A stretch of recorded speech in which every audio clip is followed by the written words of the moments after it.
තෙරුවන් සරණයි සියලු දෙනාටම. සමාජ මාධ්‍ය හරහා අසත්‍ය පුවතක් යනවා කත්නෝරුවේ සිරි ධම්මහාමුදුරුවෝ තිස්සමහාරාමේ ධර්මදේශනාවට වැඩියට පස්සේ අසනීප වෙලා රෝහල් ගත කරා කියලා. ඒක සම්පූර්ණ බොරුවක්.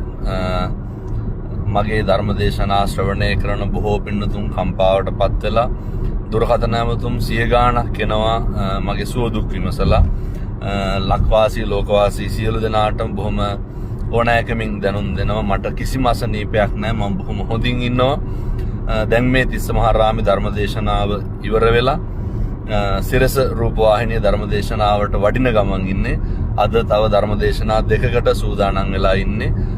ඒ පළවන සියලු පුවත් ඒ පෝස්ට් සියල්ල අසත්‍යයි. මම ඊටාම හොඳින් සියලු දෙනාටම තෙරුවන් සරණයි.